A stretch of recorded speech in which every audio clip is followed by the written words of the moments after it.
sore teman-teman peserta PSU Learning Academy. Apa kabarnya? Selamat sore. Semoga sehat selalu dan jangan lupa selalu menjalankan protokol kesehatan. Selamat datang kembali di training kita pada sore hari ini.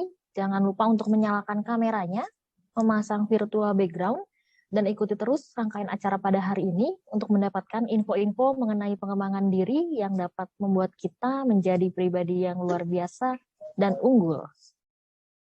Hari ini program pembelajaran kita dengan topik personal effectiveness, dan hari ini materi yang akan kita bahas mengenai positive teamwork.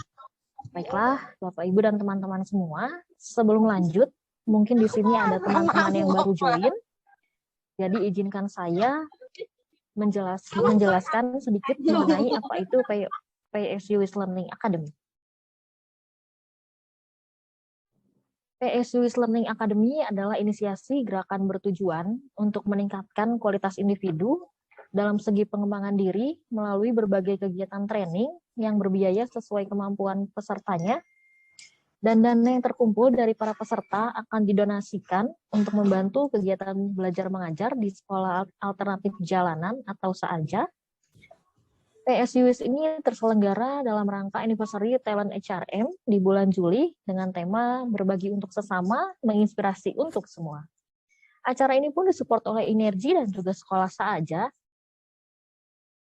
Dan kami ucapkan terima kasih banyak untuk teman-teman yang sudah berdonasi dan kepada teman-teman PSU Learning Academy yang berkenan untuk melakukan donasi dapat ke rekening yang sudah kami sampaikan di chat box.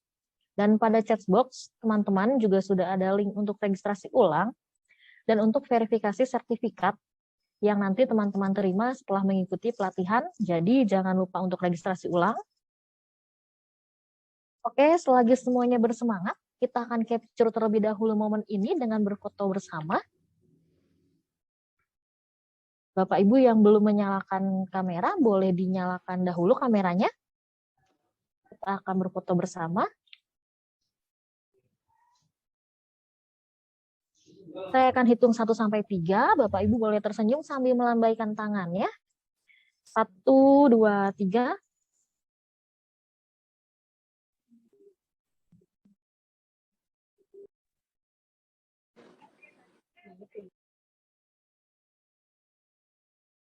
Bagi Bapak Ibu yang ada di halaman kedua, boleh tersenyum sambil melambaikan tangannya. Saya akan hitung.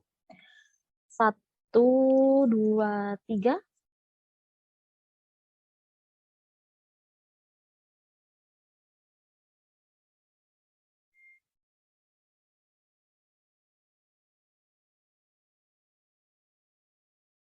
Baik, terima kasih Bapak Ibu.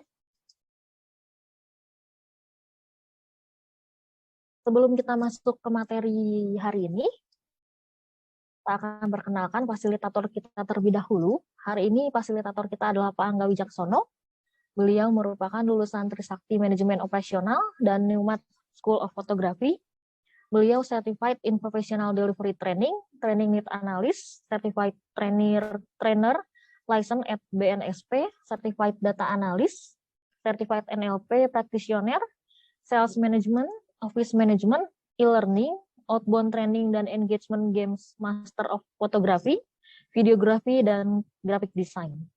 Beliau pun mempunyai pengalaman sebagai founder of Ink Consulting, Division Head of Marketing Support and Development, Division Head of Learning Center, Project Training, dan Material Building, Learning and People Development Specialist, dan konsultan di berbagai perusahaan perbankan dan lembaga keuangan. Beliau juga pengalaman di Delivery Communication, Service Management Skill, Sales Management, Sales Motivation, DISC, People Development, Leadership, and Personal Effectiveness. Dan langsung saja kita akan sapa Pak Angga. Halo Pak Angga, bagaimana kabarnya Pak? Ya, alhamdulillah baik. Selamat sore Mbak Yohana, Mbak Santiana. Selamat sore Bapak Ibu semua. Terima kasih sudah menyempatkan waktunya untuk mengikuti program PSUIS ini. Hari ini Bapak akan membawakan materi mengenai positive teamwork ya Pak? Ya, betul. Positive teamwork. Suaranya Kecil Halo, sekali, Pak. Ya, halo, jelas, halo, Pak. ya, Ya, sudah cukup sudah jelas? jelas, Pak. Jelas, Pak. Ya, oke, ya, oke, siap, Baik, Pak Angga, untuk mempersingkat waktu, kita persilahkan Pak Angga untuk oke. menyampaikan materi hari ini. Silahkan, Pak Angga. Oke, selamat sore Bapak Ibu semua. Selamat sore. Ya, selamat sore. Mungkin beberapa orang ada yang bertemu kembali ya dengan saya di sini untuk membawakan materi lainnya, begitu ya. Jadi untuk hari ini saya akan membawakan materi mengenai positive teamwork, begitu, dengan waktu yang cukup terbatas sesuai dari permintaan dari panitia, sehingga saya coba untuk membawakannya sebaik mungkin, gitu ya. Oke, sebelum mulai kita masuk ke halaman ketiga dulu ya, halaman ketiga. Saya mau coba diskusi dulu dengan Bapak Ibu gitu ya. Sebenarnya apa sih definisi dari tim gitu ya. Nah, di sini Bapak Ibu lihat sendiri ada beberapa gambar di halaman 3 masih ya. Ada beberapa gambar gitu ya, ada beberapa gambar, ada gambar para awak kapal, ada gambar apa namanya pit stop ya, kru pit stop, kemudian ada apa namanya baseball gitu, baseball player, ada juga dokter. Nah, saya pengen tanyakan pada Bapak Ibu, kira-kira kalau dari keempat gambar ini mana sih yang berupa tim, mana yang berupa grup sih? Gitu. Sudah tahu belum Bapak Ibu bedanya tim dan grup itu? Ya, boleh siapa aja boleh mau menjawab. Monggo. Waktu dan kesempatan saya berikan kepada Bapak Ibu semua. Ayo, siapa yang mau ini? Siapa yang mau menjawab? Boleh? Pak Didik, boleh mungkin Pak Didik? Pak Didik Prasetyo, kebetulan muncul nih di layar saya nih. Selamat sore Pak Didik. Selamat sore Pak Didik. Ya, selamat sore Pak Didik Prasetyo. Ya, suaranya kecil sekali Pak. Suaranya kecil sekali Pak. Halo. Ya, gimana Pak Didik? Menurut Pak Didik kalau dari keempat gambar tersebut mana sih yang berupa tim, mana yang berupa grup sih Pak? Kalau menurut saya untuk tim itu ada grup itu Nomor yang berapa 3. Pak? Nomor berapa? Nomor berapa Pak? Grup nomor 3. Nomor 3 dan nomor 3. Grup nomor 3 dan nomor 4. Dan nomor 4 grup. Oke, terima kasih Pak Didik. Nah, kita maju ke yang berikutnya nih. Pak Nugroho Perkasa. Ya, Pak Nugroho. Yang mana Pak? Tim, yang mana grup Pak? Ayo, Pak Nugroho, ya. Ya, Pak Nugroho. Mana suaranya Pak Nugroho? Ya.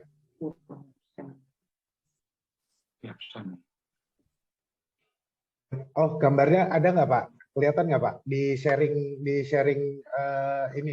sharing folder ada tuh Pak. Ada gambarnya, ada gambar slide materinya. Ada gambar yang pertama adalah awak kapal, yang kedua adalah kru pit stop, yang ketiga adalah kru baseball, yang keempat adalah dokter. 1 dan 2. Oke, Pak Suratno, terima kasih jawabannya. Oke, jadi sebenarnya apa sih sebenarnya yang dimaksud dengan tim dan grup itu? Bedanya apa sih kalau menurut Bapak Ibu?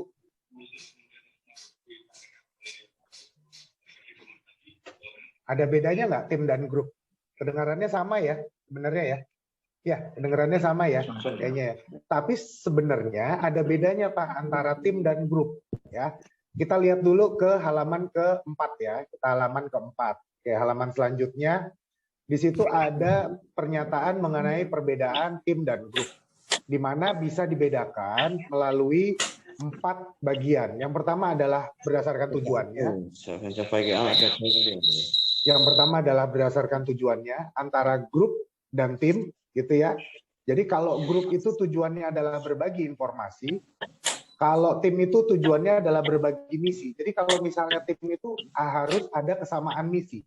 antara satu anggota dengan anggota lainnya, sehingga harus ada orang yang mengepalainya. Orang yang mengepalai ini biasanya nanti akan menyampaikan visi misinya, sehingga nanti tujuannya akan menjadi sama, menyelaraskan tujuannya. Nah, ini nanti akan pelan-pelan terbentuk tim, begitu. Nah, kemudian yang kedua, dari pola dan sinerginya, begitu. Dari pola dan sinerginya. Kalau grup itu sinerginya, sinergi tahu ya, Bapak Ibu ya, hubungan gitu ya. Hubungan. Jadi kalau hubungannya itu kalau di grup itu netral. Hubungannya biasa-biasa aja gitu ya. Contohnya kalau di grup itu kayak misalnya pemain bola deh, misalnya ya, pemain bola. Antara kiper sama penyerang, ada komunikasi nggak? Ada ya, komunikasinya ada ya. Tapi komunikasinya itu dibangun bila ada tujuan yang sama, begitu ya. Bila ada tujuan yang sama, begitu.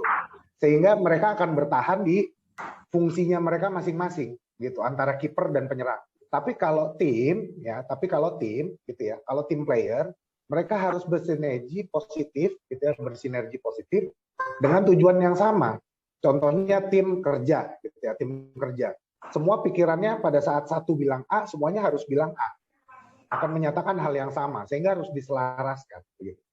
Nah, begitu juga tanggung jawabnya, gitu ya, tanggung jawabnya. Kalau grup itu tanggung jawabnya individu, kayak tadi, penjaga gawang, gitu ya.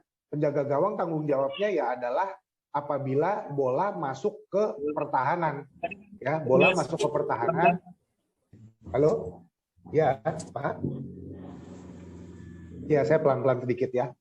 Apabila bola masuk ke pertahanan kita, sehingga nanti apabila bola diarahkan ke gawang, nanti berarti tugasnya goalkeeper atau kiper untuk menangkap bola tersebut, begitu ya. Tapi kalau misalnya penyerang, apabila bolanya ada di depan, berarti dia nanti tugasnya apa? Menggiring bola untuk memasukkan ke gawang lawan, begitu. Jadi tanggung jawabnya beda-beda nih, padahal nerima bola yang sama, ya kan? Kalau main bola itu kan nerima bola yang sama ya, begitu ya. Nah, tapi kalau misalnya di tim itu tanggung jawabnya adalah tanggung jawab bersama. Sehingga apabila ada kesalahan dalam bekerja, satu salah ya semua menjadi salah.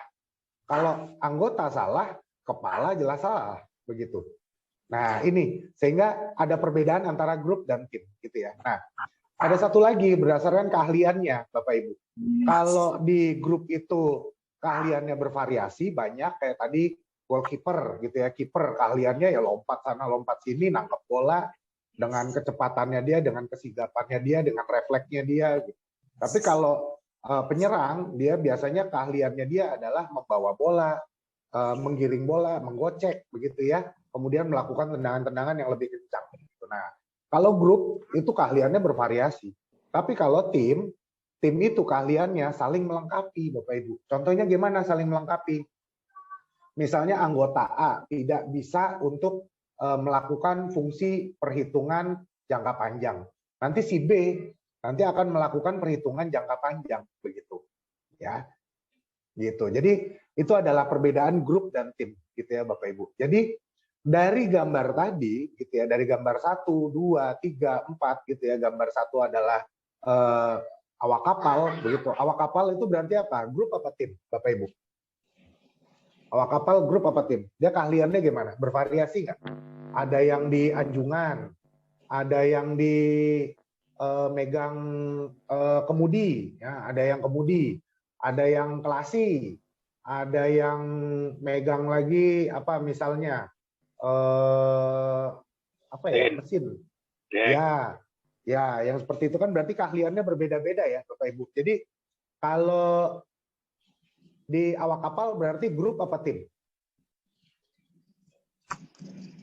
Awak kapal berarti grup apa tim? Awak kapal grup ya, Bapak Ibu ya. Jadinya ya. Artinya apa? Dia berbagi informasi tapi tujuannya walaupun satu tapi dia berbeda-beda tujuannya masih. Ya, masih bisa. Nah, netral kemudian sinerginya, individunya juga tanggung jawabnya juga masing-masing. Ada yang ke kiri, ada yang ke kanan tanggung jawabnya. Walaupun kapalnya nanti bergeraknya sama dan mereka nggak mungkin bergeraknya berbarengan tuh, begitu. Karena kalau yang satu ke kiri, yang satu Nah, yang satu ambil ke kanan, ya, geraknya melenceng kapalnya begitu ya, jadinya ya beda-beda ya. Oke, kalau yang kedua kokpit atau kru pit ya, kru pit. Kira-kira kalau kru pit apa nih? Kira-kira grup apa tim? Tim. Tim. Kenapa tuh kalau tim, Pak? Ayo. Kalau tim permasalahannya bersenambungan dengan yang lain. Oke. Satu dengan yang lain. Tanggung jawabnya tapi gimana, Pak? Tanggung jawabnya berdasarkan tanggung jawab dan keahlian. Tanggung jawabnya itu dari ketua timnya. Tanggung jawab dari ketua tim ya. Iya, Pak, jelas. Ada pemimpinnya. Tapi saya jawab dulu ya, Bapak Ibu ya. Kalau itu pit itu adalah kru pit ini adalah grup. Kenapa? Karena masing-masing ada yang bertanggung jawab pada roda, ada yang bertanggung jawab pada pengisian bensin, ada yang bertanggung jawab pada baut masing-masing begitu ya. Sehingga mereka keahliannya berbeda-beda, kecepatan mereka juga berbeda-beda gitu ya. Tapi berbeda dengan yang keempat, dengan gambar keempat, yaitu dokter. Tim dokter. Tim dokter itu selalu di awal lakukan apa dulu sebelum operasi, Bapak Ibu? Biasanya ada briefing dulu ya. Biasanya ada briefing dulu. Oke, ada briefing. Oke, ini nanti kita akan melakukan operasi usus buntu. Ya, operasi usus buntu. Kemudian disampaikan dulu sinerginya juga positif. Tanggung jawabnya juga bersama tanggung jawabnya. Ya kan nggak mungkin. Kalau misalnya yang satu lagi bedah ususnya, yang satu tiba-tiba ngasih yang lainnya kan nggak mungkin kan. Nah, itu maksud saya perbedaannya antara grup dengan tim ya Bapak Ibu ya. Sehingga Bapak Ibu perlu tahu nih perbedaan antara grup dan tim dulu. Gitu. Sampai sini ada yang mau ditanyakan Bapak Ibu?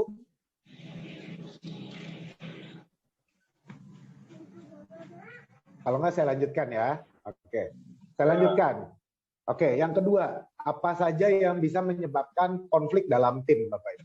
Nah, yang bisa menyebabkan konflik dalam tim ini di halaman 5 itu adalah yang pertama adalah free riding, orang yang numpang doang, alias numpang doang. Jadi kerja enggak, sumbang ide enggak, terus kemudian apa ya namanya? Melakukan tugas lainnya enggak gitu ya, nyumbang uang juga enggak gitu. Nah, ini adalah orang-orang yang tipenya free riding tapi mau dapat nama baik atau nama positif. Nah, biasanya orang-orang free riding ini yang nanti akan mengacaukan di dalam sebuah tim, Bapak Ibu, gitu ya. Sehingga orang-orang free riding ini perlu dikasih ketegasan di dalam sebuah tim supaya apa? Supaya dia bisa melakukan fungsinya dengan baik, bisa menyumbangkan idenya dengan baik, bisa sesuai penempatannya dengan baik, begitu. Kalau ada timnya yang melakukan free riding, gitu ya. Yang kedua adalah orang dengan efek bad apple. Tahu apel busuk, Bapak Ibu? Apel busuk tahu ya, Bapak Ibu ya. Kalau apel busuk itu ditaruh di dalam satu kerat yang sama atau di dalam satu kotak yang sama, dia biasanya akan nularin busuknya yang lain. Gitu ya. Nah, hal ini akan sama dengan orang-orang yang toxic. Biasanya kita menyampaikannya sekarang adalah toxic people ya. Toxic people itu adalah orang-orang yang senangannya ngeracuni wong. Senangannya menyumbang ide-ide negatif buat orang lain gitu ya. Atau misalnya dia senangannya berpikiran negatif atau menjatuhkan orang lain. Nah, orang-orang dengan efek bad apple ini, kalau Bapak Ibu adalah seorang pemimpin, biasanya Bapak Ibu nanti perlu untuk melakukan penjauhan ya atau pengotakan terhadap orang ini, terhadap orang yang ada di timnya Bapak Ibu ini. Kenapa? Supaya habit negatifnya dia tidak menular kepada rekan-rekan lainnya, gitu. Biasanya dia akan kita kontaminasi ya, bahasanya nanti akan kita kontaminasi, akan kita kotak-kotakan sehingga apa nggak menular begitu kepada orang lain. Kalau nggak apa ya nanti akan menular habitnya dia seperti itu. Begitu, itu yang akan kita khawatirkan. Nah, yang ketiga adalah orang yang tidak memiliki kepercayaan terhadap tim. Biasanya ada ya orang yang sulit sekali untuk percaya terhadap timnya dia, begitu. Nah, kenapa dia sulit untuk percaya dengan timnya ya? Biasanya dia punya pengalaman buruk, biasanya dia punya kecenderungan untuk antisosial, gitu, dan berbagai sebab lainnya. Biasanya kalau orang tidak ada kepercayaan seperti ini, tugas seorang pemimpin adalah nanti membangun kepercayaan terhadap orang ini dan memberi jembatan ya, memberi jembatan dia agar bisa percaya dengan timnya, begitu. Kalau dia nggak bisa percaya dengan Bapak Ibu sebagai atasannya, ya mau nggak mau, ya mohon maaf, berarti dia harus tersingkir dari tim, begitu. Nah, yang keempat adalah orang yang menghindari tanggung jawab. Di mana orang yang menghindari tanggung jawab ini biasanya ya itu tadi, nggak mau tahu, enak-enakan, egois, dan sebagainya gitu. Nah, biasanya kalau orang seperti ini ya mohon maaf, ini udah efek negatifnya udah sangat parah sekali, sehingga dari awal jika memang sudah teridentifikasi seperti ini, kita perlu melakukan konseling dulu. Buat Bapak Ibu, kalau misalnya konseling memang sudah tidak ditemukan dan memang dia tidak memiliki keinginan untuk bertanggung jawab, ya berarti dia bisa dipindah tugaskan ke tempat lain, begitu. Oke ya. Sampai sini ada yang mau ditanyakan, Bapak Ibu? Sebelum saya masuk ke materi yang lain. Oke. Tidak ada yang ditanyakan? Oke. Saya masuk ke yang terakhir ya, yaitu build positive teamwork ya, di mana bagaimana sih caranya kita untuk membangun teamwork atau kerjasama tim yang positif, Bapak Ibu, gitu ya. Yang pertama adalah Bapak Ibu bisa melakukan yang namanya encouraging. Ya. Encouraging itu apa sih? Encouraging Bapak Ibu, gitu ya. Kalau kita lihat itu ada satu siklus ya, ada satu siklus, ada 6 langkah di dalamnya ya, ada 6 langkah. Yang pertama adalah encouraging. Encouraging adalah bagaimana caranya Bapak Ibu untuk mendorong atau saling menyemangati di dalam tim, begitu. Sehingga pada saat kita sudah menulari semangat kita kepada salah seorang tim yang ada di bawah kita, orang ini nanti akan menular kepada tim lainnya lagi. Nah, ini tugasnya Bapak Ibu nih untuk membangun positif teamwork di situ, gitu ya. Sehingga apa sih intinya? Intinya ya komunikasi, Bapak Ibu. Komunikasi positif akan membangun interaksi positif. Interaksi positif salah satunya adalah bagaimana Bapak Ibu bisa encouraging atau menyemangati atau mendorong seseorang atau di dalam timnya Bapak Ibu untuk meningkat lagi, naik, begitu. Oke. Langkah yang kedua adalah selalu melakukan clarifying. Clarifying itu apa sih? Clarifying itu adalah klarifikasi atas apa yang diucapkan atau atas apa yang dilakukan tindakan oleh timnya Bapak Ibu, gitu ya. Clarifying. Jadi misalnya dia mengatakan A, gitu. Oh, kita semacam cross check lah ya, mengklarifikasi apa benar Bapak mengatakan hal ini, kemudian tujuannya apa, kemudian boleh nggak dipaparkan manfaatnya apa, kalau sudah manfaatnya apa, kalau boleh di dalam tim malah justru, di dalam meeting tim, sehingga apa? Sehingga semuanya benar-benar terbangun interaksi positif nanti di dalamnya. Begitu. Oke, langkah yang ketiga adalah membangun di dalam dirinya Bapak Ibu sendiri, membangun empati, jiwa empati, empathizing. Empathizing itu adalah membangun jiwa empati. Sehingga pada saat Bapak Ibu membangun jiwa empati, nanti timnya Bapak Ibu juga akan terbiasa dengan habit empati.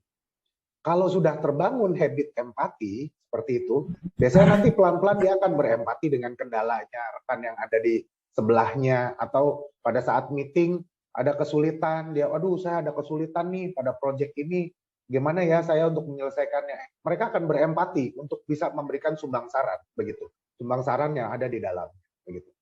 Oke, langkah yang keempat adalah mirroring. Mirroring itu sebenarnya gimana sih? Selayaknya kaca gitu ya. Kita kalau misalnya kita berkaca, kayaknya yang kita lihat apa tuh Bapak Ibu biasanya? Kalau kita ngelihat kaca, yang kita lihat diri kita sendiri ya biasanya ya. Nah, hal itu juga yang perlu kita lakukan di dalam kita membina tim kita, membina hubungan positif di dalam tim kita. Di mana kita memberi penempatan diri kita apabila tim kita sedang mendapatkan kesulitan atau kendala. Kita tempatkan diri kita dulu. Oh, ternyata kamu merasakan seperti ini ya. Ternyata menurut kamu waktu proyeknya ini terlalu padat ya, gitu ya. Jadi kita melihat itu dulu di dalam diri kita sendiri. Kalau kita sudah melihat di dalam diri kita sendiri, baru nanti kita sharing lagi. Oh, kalau saya, nah akan menggunakan kata-kata seperti itu ya. Kalau saya, apabila saya menemukan kendala seperti ini, maka saya akan melakukan A, B, C, D, E, begitu. Nah, ini adalah fungsi dari mirroring, Bapak Ibu. Gitu ya. Oke, yang kelima adalah agreeing atau setuju atau berusaha untuk menyetujui dengan saran-saran dari saran-saran dari rekan-rekan kita, rekan-rekan tim kita, begitu. Ya, rekan-rekan tim kita. Jadi pada saat kita setujui, walaupun misalnya memang kita ya setujunya hanya 80% gitu ya, nggak masalah, tapi itu adalah dukungan moral buat mereka. Ya why not, kenapa nggak dicoba dulu? Gitu. Selama hal tersebut tidak merugikan 100% terhadap proyek atau pekerjaannya Bapak Ibu, insya Allah fine-fine aja. Malah justru akan terbangun rantai positif di dalam situ. Wah, teman-teman saya selalu mendukung nih, saya juga nyaman jadinya. Apabila terjadi kegagalan bagaimana? Apabila terjadi kegagalan kembali lagi mirroring Bapak Ibu. Mirroring dan kemudian dibantu lagi begitu. Dibantu supaya apa? Supaya bisa terselesaikan gitu ya, dan masalah-masalahnya juga terselesaikan gitu. Nah, yang terakhir itu adalah summarizing. Summarizing adalah merangkum semuanya. Merangkum semuanya adalah merangkum dari ide-idenya. Ide-idenya dari rekan atau tim kita. Supaya apa? Supaya dia merasa dihargai komunikasinya. Dia menyampaikan A, B, C, D, E, F gitu ya. Nah, baru deh setelah kita sudah mendengar A, B, C, D, E, F gitu ya, baru kita summarizing. Oke, berarti maksud kamu mengenai A ini adalah seperti ini ya. Yang B maksudnya seperti ini ya, C maksudnya seperti ini, D maksudnya seperti ini. Nah, dengan demikian itu nanti akan terbangun komunikasi positif di dalamnya, yang pelan-pelan nanti akan membangun positif teamwork di dalamnya. Begitu Bapak Ibu. Untuk di posisi ini ada yang mau ditanyakan Bapak Ibu?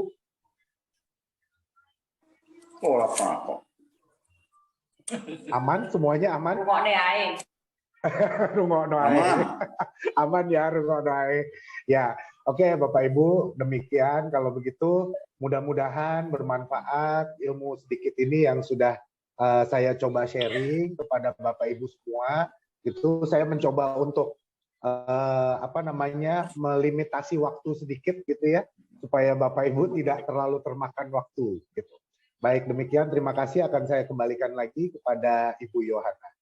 Terima kasih Bapak Ibu sekalian. Assalamualaikum.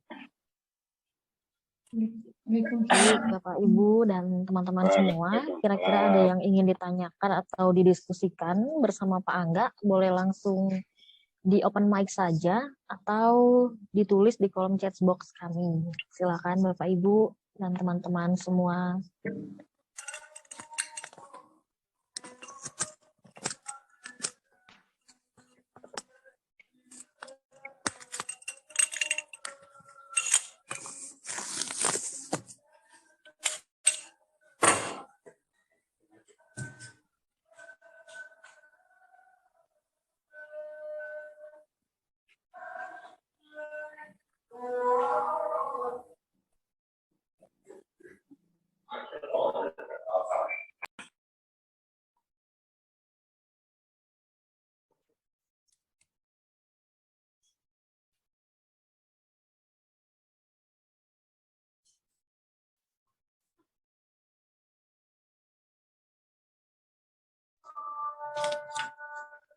Ini Pak Sofyan mengangkat tangan, mungkin mau bertanya Pak Sofyan?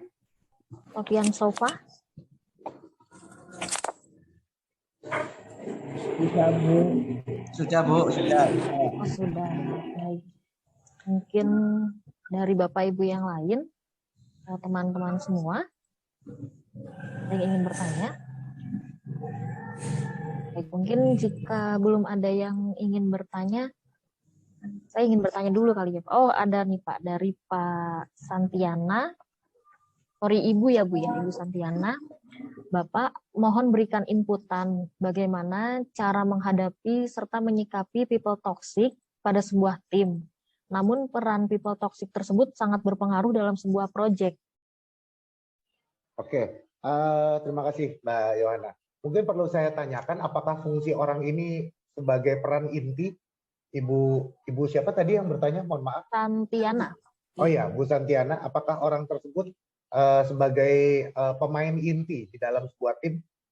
Oke, bisa dikatakan sebuah tim inti Pak, tim intinya. Tim inti ya Bu ya? Iya, betul. Nah, biasanya toxic people itu cenderungnya terbentuk karena mereka memiliki habit dari sebelum-sebelumnya sebagai toxic juga Bu. gitu ya. Jadi tercemar gitu ya. Dia tercemar karena toksik. Nah, toksik ini ada dua caranya, Bu. Kita hanya memiliki dua cara. Yang satu biasanya konseling, Bu. Ya, Bu, konseling biasanya. Yang kedua adalah kalau memang sudah tidak bisa lagi dilakukan, gitu ya. Maksudnya konseling itu tidak bisa dilakukan lagi, tidak bisa diredam. Ibu bisa transfer knowledge dari ilmunya dia, pelan-pelan dipindahkan kepada timnya yang lain. Ya, tidak hanya 1-2 orang gitu ya, tidak hanya 1 orang, tapi bisa 2-3 orang di tim lainnya. Kemudian pelan-pelan job desk-nya dibagi, Bu. Pelan-pelan job desk-nya dibagi, gitu. Sehingga job desk-nya dibagi, nanti dia akan kehilangan peran intinya dia. Pelan-pelan dia akan kehilangan peran intinya. Nah, ini adalah bagian dari kita melakukan yang namanya, tadi saya sudah sampaikan kontaminasi ya, Bu ya. Ini adalah bagian dari peran kita melakukan kontaminasi. Sebagai seorang leader, kita pelan-pelan melakukan kontaminasi atau misalnya kita tutup istilahnya, ya kita tutup kemampuan intinya dia, kita sebarkan kepada yang lain sehingga kita tidak kehilangan kinerja kita, kecepatan kinerja kita, tapi pelan-pelan kita bisa mengeliminasi egonya si orang toksik ini, gitu. Karena toxic people ini biasanya ego nih, Bu, gitu ya. Oke, jadi mudah-mudahan bisa membantu ya, Bu ya, jawaban saya, Bu Santiana. Thank you, Pak Angga. Ya, sama-sama, Bu. Terima kasih. Baik, Ada pertanyaan Pak Angga. lagi sepertinya ya? Ya, ada pertanyaan Ya. lagi dari Pak Hairul Anam. Ya, Pak Hairul. Bagaimana cara pendekatan dari salah satu atau lebih anggota dari teamwork yang tidak mendukung dari tujuan tim? Oke, ada satu orang, terima kasih Mbak Yohana. Ada satu orang di tim kita yang tidak mendukung visi misi kita, gitu ya. Sebagai seorang tim leader atau sebagai seorang pemimpin, apabila visi misi kita sudah tidak sama, salah satu cara adalah menggunakan cara keras. Ya, cara keras adalah threat, ancaman. Tapi kalau misalnya Bapak Ibu masih bisa masukkan ide-idenya Bapak Ibu secara personal kepada dia, berbicara nanti akan masuk ke ranah konseling lagi. Akan masuk ke ranah konseling lagi. Tapi kalau mohon maaf masih tidak bisa juga, begitu. Berarti dia akan menjadi deadwood. Begitu. Deadwood berarti dia tidak akan bermanfaat bagi tim, sehingga ya mohon maaf kita akan mencari tim yang memang satu visi. Begitu. Kita akan mencari tim yang satu visi, sehingga kita perlu mengingatkan dulu dari awal, teman-teman, visi kita adalah A, B, C, D. Misinya yang akan kita jalankan akan sesuai dengan arahan saya. Begitu. Bukan artinya kita otoriter, tidak, tapi artinya kita akan memberikan arahan sesuai dengan keinginan kita. Karena apa? Kalau di nahkoda, kalau tadi di kru itu adalah kita adalah kapten kapalnya, gitu ya.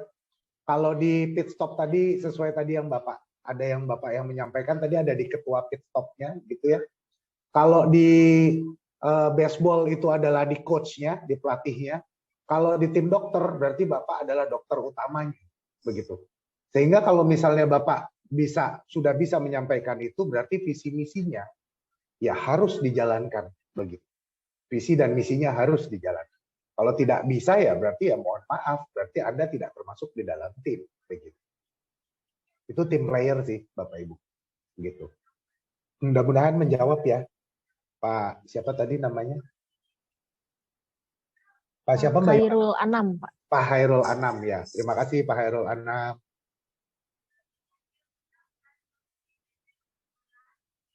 Baik, ada pertanyaan lagi, Pak Angga, dari Pak Nugroho Prakasa. Dalam sebuah tim inti, leader tim jika dalam circle selalu ambisius, cenderung merasa tidak terkalahkan. Tetapi ketika ada gesekan dengan grup lain, leader tim ini menjadi lembek atau selalu mengalah dan cenderung selalu menerima. Bagaimana menyikapi perilaku leader tim yang seperti ini? Karena kami tim jadi bingung menentukan sikap. Terima kasih. Kalau terima kasih Mbak Yohana. Kalau anggota tim bisa dipindahin ya. Tapi kalau tim leader gitu ya, tim leadernya biasanya sulit ya untuk pindahin ya. Biasanya ya kecenderungannya. Tapi begini Bapak Ibu. Leadership adalah seni gitu ya. Leadership adalah seni. Kadangkala ada orang yang memang jiwa leadership-nya tinggi, sehingga dia ngomong ke bawah, tapi dia lemah ke atas atau ke samping biasanya. Ada juga orang yang jiwa manajerialnya tinggi. Jiwa manajerialnya tinggi itu biasanya orang yang nginjek ke bawah, nge-push ke bawah, tapi juga dia ke atas kiri kanan juga kuat biasanya, begitu ya. Nah, kalau ada orang dengan tipikal seperti ini, kalau memang masih bisa dikasih tahu, artinya sharing ya, artinya kita, kalau saya pribadi, saya sebagai karyawan gitu, atau saya sebagai bawahan, pernah nggak saya ngasih masukan ke atas? Yes, pernah. Saya ngasih masukan ke atas. Tapi caranya saya berbeda. Caranya adalah pada saat saya berkomunikasi empat mata dengan beliau. Ya. Empat mata dengan beliau, saya ngobrol benar-benar heart to heart. Artinya tidak sebagai fungsi atasan bawahan, tapi sebagai fungsi rekan kerja. Atau sebagai fungsi teman biasanya. Nah, obrolan ini biasanya akan keluar itu kalau misalnya sambil makan bareng di luar, sambil melakukan hobi bareng, dan sebagainya. Nah, di sini sehingga kita bisa memberikan masukan. Yang kita bahas bukan si atasan kita, tapi yang kita bahas, aduh itu kok tim leader sebelah itu terlalu kuat deh fungsinya itu. Kayaknya kita harus seimbangin nih Pak fungsi kita di sini. Supaya apa? Supaya kita bisa sama nih obrolannya supaya kita bisa seimbang di dalam proyek. Gitu. Jadi kita nggak selalu kalahan terus nih di dalam proyek nih Pak. Gitu. Nah, itu sih saran saya Pak untuk mengatasi atau memberi masukan kepada tim leader yang memang lemah ke atas dan ke samping biasanya. Itu kan lemah ke samping ya biasanya ya dia ya. Tapi itu kecenderungannya biasanya ngomong banget itu, sayang banget itu sama timnya. Benar nggak Pak?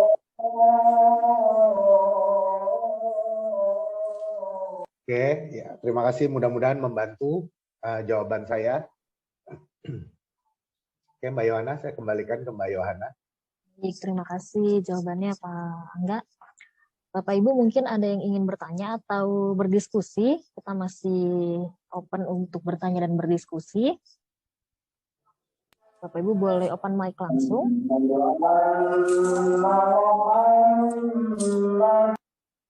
Atau Bapak Ibu bisa tuliskan di kolom chat box.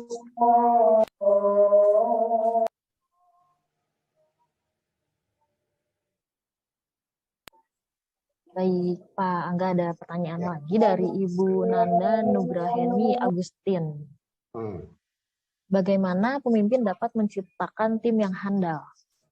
Oke, bagaimana pemimpin dapat menciptakan tim yang handal? Tadi kita sudah melewati 6 langkah alur proses ya sebagai seorang pemimpin kita untuk membangun positif teamwork.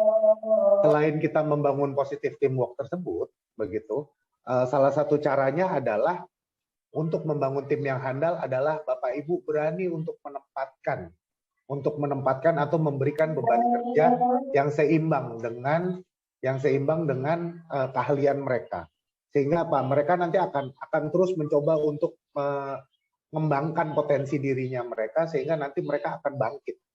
Pernah nggak saya memberikan bawahan saya sesuatu yang mereka belum pernah kuasai atau mereka belum pernah coba sama sekali? Yes, pernah. Saya pernah berikan itu. Jadi ada salah seorang tim saya belum pernah menguasai bagaimana cara untuk memetakan strategi pasar waktu itu. Strategi pasar, akhirnya saya minta dia untuk melakukan berkeliling ya di sekeliling cabang. Dia melakukan observasi apa aja hasil observasinya dia. Nah, pelan-pelan di situ sambil kita tuntun. Nah, ini adalah menciptakan tim handal.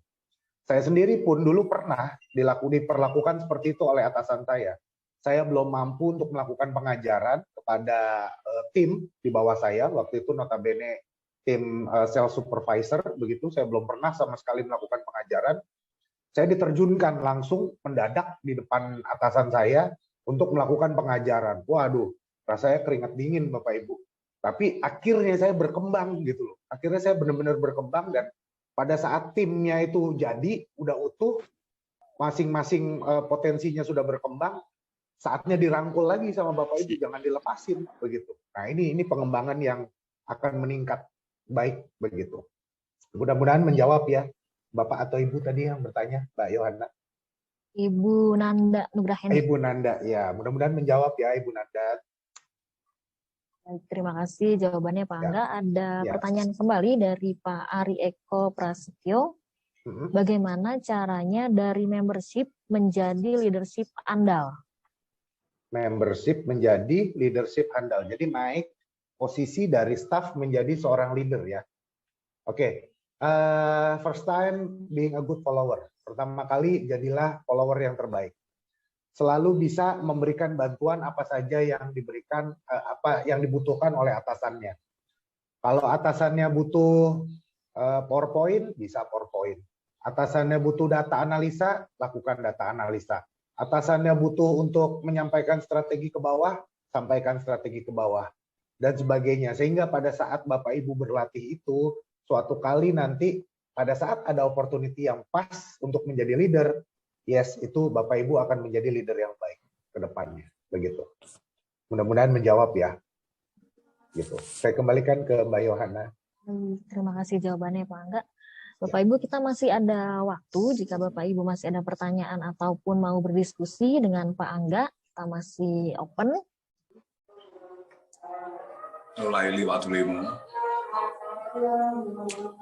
Mungkin Bapak Ibu ada yang ingin bertanya atau berdiskusi. Sudah waktunya azan maghrib mungkin Mbak Yohana.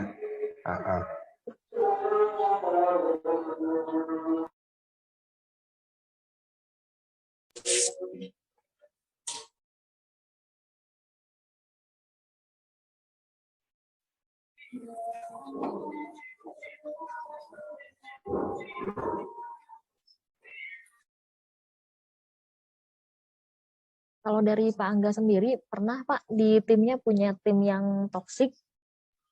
Sering Mbak, alhamdulillah. Langsung saya rubah, langsung jadi positif. Saya rubahnya, saya biasanya mereka tipenya kan bad apple ya. Kalau pada saat mereka sedang mengeluarkan toksiknya mereka, nanti saya kontaminasi. Pelan-pelan saya cross-check balik. Jadi saya cross-checknya selalu dua arah. Tidak saya cross-check kepada si bad apple ini, tidak. Tapi saya cross-check kepada rekan-rekan kerjanya. Dia ngomong apa, dia bicara apa, yang dia sampaikan apa. Nanti yang saya konfrontir juga bukan dia juga. Gitu. Yang saya konfrontir adalah nanti saya akan menyampaikannya pada saat meeting, ya, pada saat meeting tim, gitu ya, pada saat meeting tim besar, kita sampaikannya secara general, begitu. Jawaban kita secara general. Itu adalah cara kita salah satu untuk mengeliminasi orang-orang dengan tipe bad apple ini. Karena kalau misalnya kita todong dia dengan jawaban, wah kamu nih, kamu begini, biasanya nanti akan jadi gosip negatif lagi. Biasanya seperti itu. Jadi kita nggak perlu menjawab langsung ke mereka, tapi kita akan menjawab secara general di meeting tim, gitu ya. Tapi jawabannya jangan menyatakan kepada si orang si A tersebut begitu, tapi kita menyatakannya fungsi secara tim gitu, untuk maju ke depan. Itu bahasan positif akan menciptakan mindset positif, akan menciptakan lagi kinerja positif di dalamnya, begitu. Gitu Mbak Yohana. Baik, ada pertanyaan dari ini Ibu atau Bapak ya, Mas Kurin Nimah. Bagaimana sikap member tim ketika leader tim tidak sesuai kapasitasnya? Kalau saya jadi member sih, saya akan kerjakan apa yang diminta oleh atasan. Ya, kalau saya sebagai seorang staf. Tapi pada hakikatnya kita tahu bahwa beliau melakukan kesalahan. Tugas kita sebagai bawahan adalah menyelamatkan atasannya. Sehingga kita buatkan dulu apa yang bisa menjadi jaring penyelamat bagi atasan kita ini pada saat dia melakukan kesalahan gitu. Sehingga pada saat dia memajukan ini kemudian dia salah, kita udah siap nih penggantinya. Saya udah siap nih Pak penggantinya. Kemarin akan terlihat seperti ini Pak gitu. Tapi pada kenyataannya perhitungannya adalah seperti ini Pak begitu.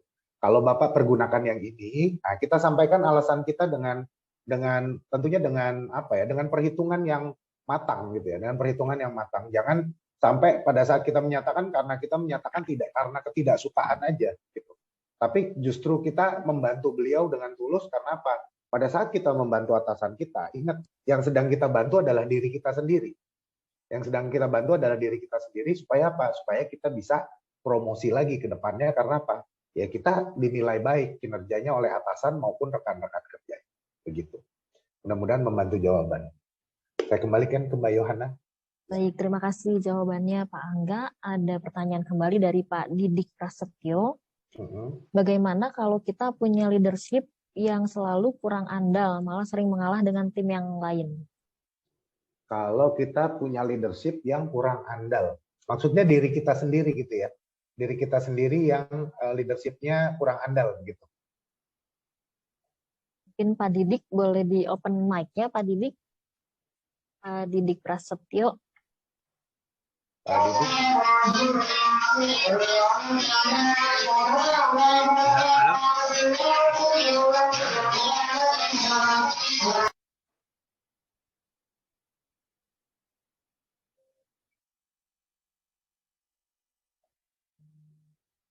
Pak Didik, ada Pak Didik? Ya.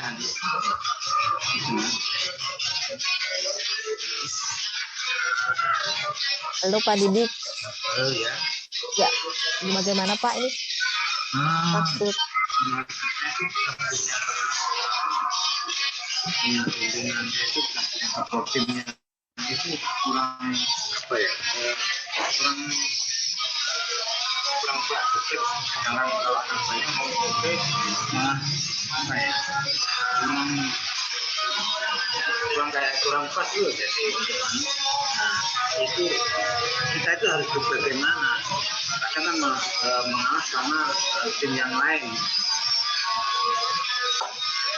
Oke, terima kasih Pak Didik. Pak Didik, mungkin boleh di chat dulu Pak, karena sepertinya suaranya kurang kondusif, Pak Didik tidak terdengar. Mungkin boleh dibantu chat dulu ya Pak. Iya. Oke, baik Pak. Oke, tapi saya kiranya sudah dapat sedikit gambarannya Mbak Yohana yang mudah-mudahan bisa membantu jawabannya.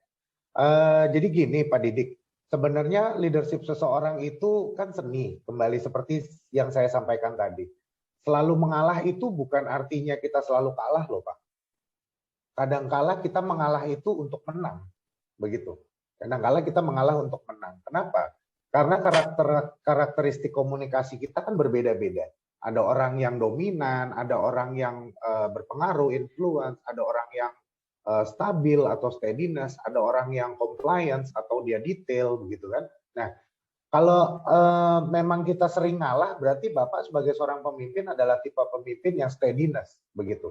Steadiness adalah orang yang lebih kalem, orang yang lebih tenang pembawaannya.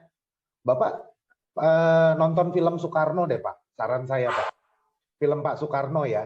Bapak nonton Pak Didik film Pak Soekarno, kira-kira apa yang dilakukan Pak Soekarno pada film tersebut pada waktu beliau dijemput ke Rengas Dengklok? Itu jawaban Bapak. Ya, karena pada kenyataannya beliau mengalah untuk dijemput ke Rengas Dengklok sebenarnya bukan untuk beliau mengalah dan tidak untuk menggagalkan beliau menjadi pemimpin negara loh Pak. Benar nggak Pak? Tapi beliau mengalah supaya ada kesamaan visi dan misi di dalam sebuah bangsa. Jadi tidak ada terjadi pemecahan konflik. Tidak ada perpecahan konflik di dalam situ. Ya, tidak ada perpecahan komunikasi, tidak ada perpecahan pemikiran yang berbeda pada waktu pembentukan sebuah negara. Begitu kan? Sehingga beliau mengalah waktu itu untuk dibawa ke Rengas Dengklok dulu. Benar nggak saya?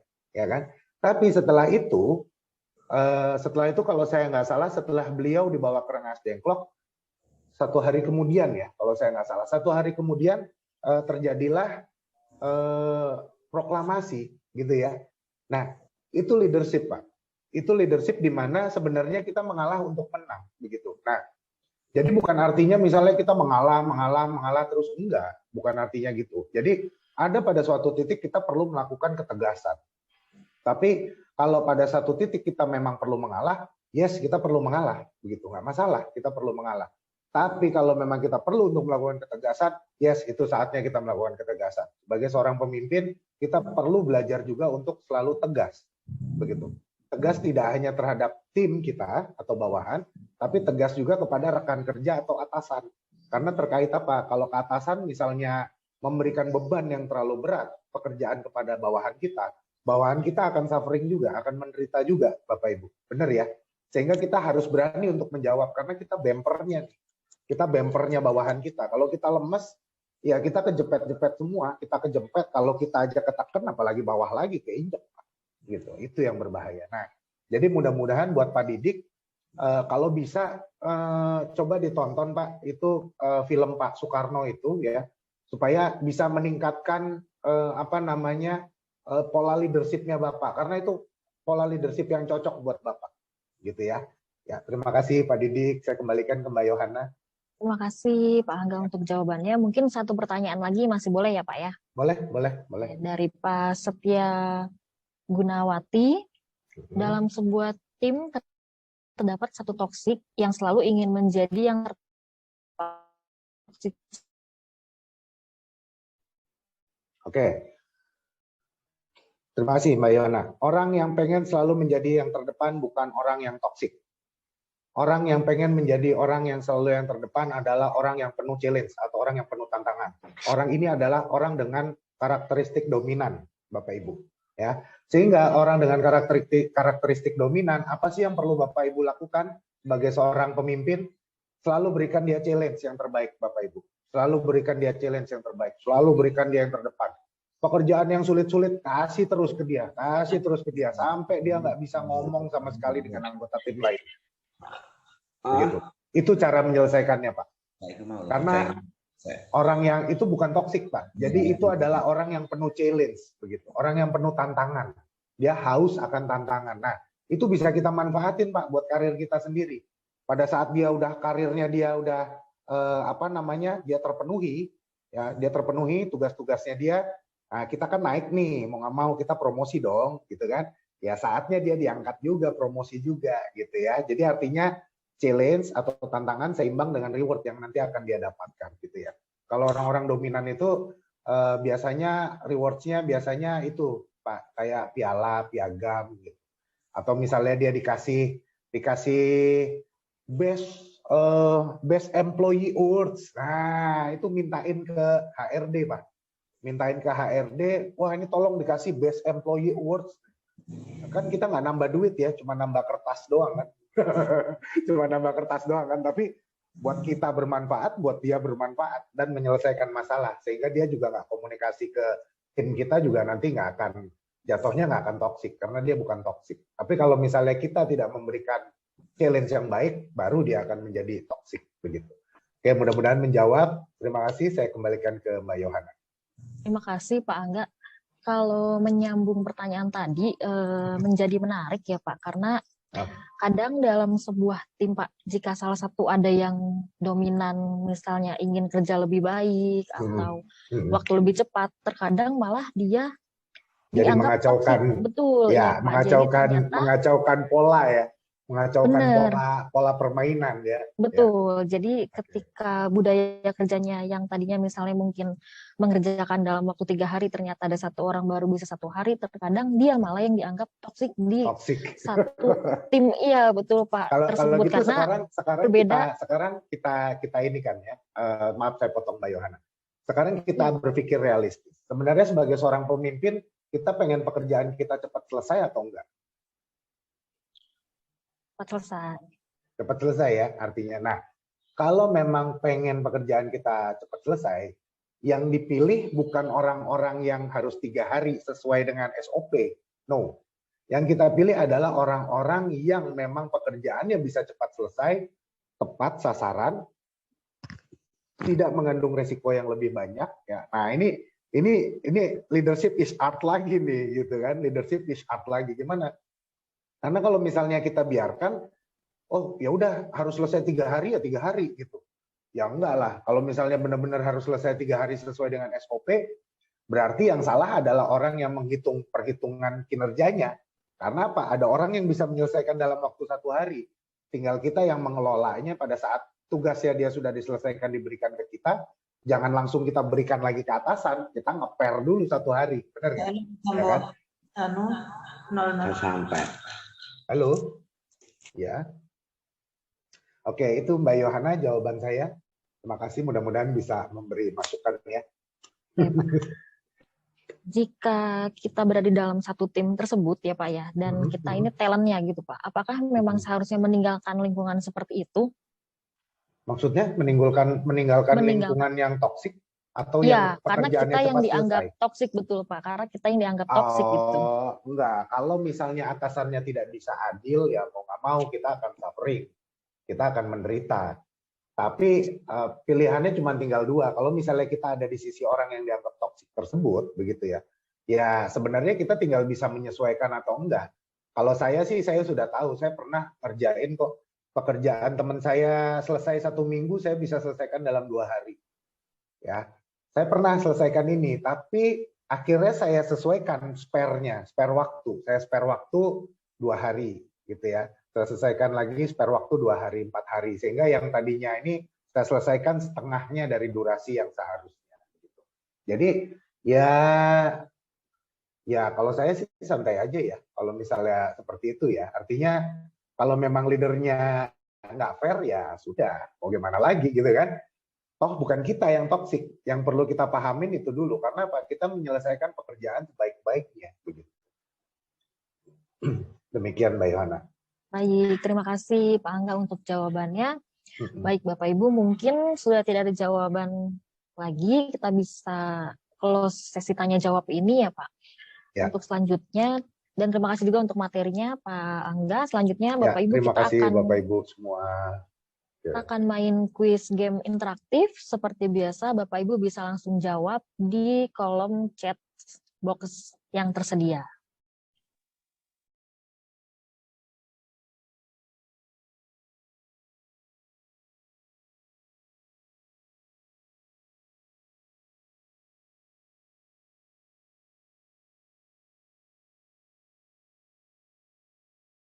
Baik, Bapak Ibu kita akan mulai game quiz interaktif. Bapak Ibu hanya tinggal ketik saja jawabannya di chat box kami.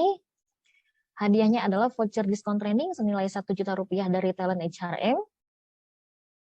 Kita masuk ke pertanyaan yang pertama. Tebak kata, cluenya tidak berisi, ada 2 huruf. Yang tercepat ini ada Ibu Leonor.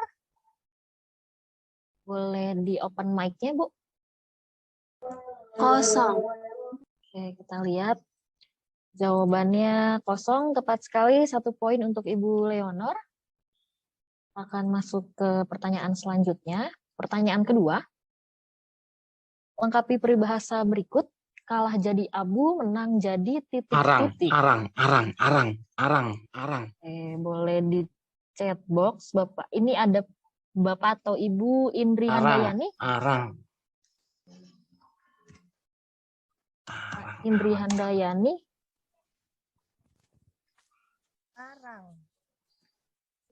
Arang. Oke, kita lihat jawabannya. Betul, kalah jadi abu, menang jadi arang. Mungkin artinya boleh Pak, Bapak atau Ibu Indri, arti peribahasa berikut?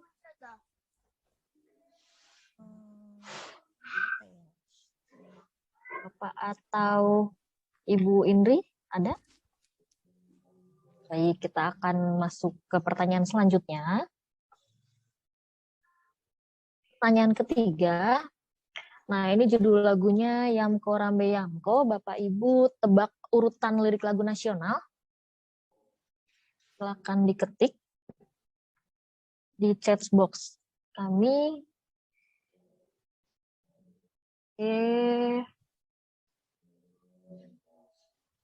Ini ada ABC, ACB. Kita lihat jawabannya Bapak Ibu. Ini ada ACB. Yang tercepat itu ada Bapak Endar. Bapak Endar. Jawabannya apa, Pak? ACB. Oke, kalau sambil dinyanyikan boleh, Pak? Yamko rambe yamko arona wa kombe. Minoki beku banuku beku yuku ubangi adi. Baik, terima kasih Pak Endar. 1 poin untuk Pak Endar. Kita masuk ke pertanyaan keempat, tebak kuliner. Cluenya adalah gambar di screen Bapak Ibu. Iya, bendino garek. Oke, ini ada Ibu Mei. Ibu Mei, jawabannya apa, Bu? Rendang. Rendang, oke. Suka bikin rendang ya, Bu? Ya. Oke, baik. Bu Mei, 1 poin untuk Bu Mei, jawabannya betul. Nah, masuk ke pertanyaan kelima. Ini ada tebak kota, cluenya adalah gambar di screen Bapak Ibu, silahkan jawab di chat box. Pak Nugroho Prakasa, boleh di open mic-nya. Pak Nugroho, jawabannya apa, Pak? Jakarta wis. Jakarta. Akhirnya Jakarta. Jakarta, oke. Oke, tepat sekali Pak Nugroho, 1 poin untuk Pak Nugroho. Bapak Ibu, kita sampai di pertanyaan terakhir, di pertanyaan ke-6. Ini ada teka-teki, kotak apa yang bisa memberikan jabatan pada seseorang? Pak Saran. Silahkan Pak tulis di chat box kami. Ada kotak saran, masih salah. Kotak penalti, masih salah. Kotak amal juga masih salah, Bapak Ibu.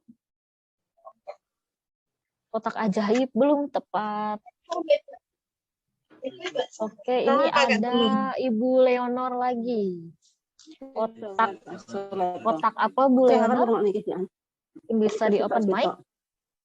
Kotak suara. Oke, kita lihat jawabannya. Tepat sekali. Jawabannya adalah kotak suara. 1 poin untuk Ibu Leonor. Bapak Ibu, untuk kuis interaktifnya sudah selesai. Terima kasih untuk partisipasinya. Dan terima kasih kepada Pak Angga atas materi hari ini. Terima kasih Bapak Ibu sekalian. Terima kasih Mbak Yohana dan Mbak Santiana. Mudah-mudahan bermanfaat ya Bapak Ibu. Ya, assalamualaikum warahmatullahi wabarakatuh. Oke, Bapak Ibu, dan untuk konklusi singkat materi kita hari ini, mungkin boleh dari Ibu Santiana, mungkin yang didapat dari webinar kita hari ini, singkat saja boleh, Bu? Oke, thank you Mbak Yohana. Mungkin insight yang saya dapetin ya dari webinar sore ini, kita jadi tahu nih perbedaannya atas tadi yang sudah Pak Angga sampaikan, kita jadi tahu perbedaannya tim itu apa dan grup itu apa ya. Karena memang jujur aja saya pribadi ya kayaknya nggak terlalu beda-beda banget gitu ya. Tapi sudah diberikan pemahaman lebih lanjut dari Pak Angga bahwa oh tim itu seperti ini dan grup ini seperti itu. Dan ternyata beda ya ininya, tujuannya, sasarannya juga beda gitu. Kemudian tadi juga sudah diinformasikan mengenai gimana caranya kita menghadapi, kemudian gimana caranya kita memberikan treatment ya terhadap people toxic di lingkungan kerja kita gitu kan. Terus juga kita tadi sudah diberikan tips and trick juga ya sama Pak Angga ya mengenai gimana sih kita bangun tim yang handal atau bangun tim yang positif gitu. Itu mungkin Mbak Yohana kalau dari saya. Baik, terima kasih sekali lagi kepada Bu Santiana untuk insight dan kesimpulannya. Dan teman-teman semua, untuk training kita di hari Kamis, kita akan membahas mengenai self-directed teamwork. Jadi teman-teman jangan sampai ketinggalan. Demikian telah kita lalui bersama rangkaian acara PSU Learning Academy. Kami ucapkan sekali lagi terima kasih untuk Pak Angga selaku fasilitator kita. Dan juga untuk Bapak Ibu dan teman-teman semua atas atensi dan partisipasi Bapak Ibu semua. Jangan lupa tetap menjalankan protokol kesehatan, jangan lengah, tetap menjaga jarak, hindari kerumunan dan cuci tangan, serta selalu tetap lebih kreatif dan produktif. Saya Yohana beserta tim yang bertugas hari ini pamit undur diri, semangat sore, selamat istirahat dan selamat menjalankan ibadah bagi Bapak Ibu yang menjalankan. Kita akan bertemu lagi di webinar besok Terima kasih Bapak Ibu, selamat malam. Selamat malam, Pak Angga, Mbak Ya, Yohana. selamat malam.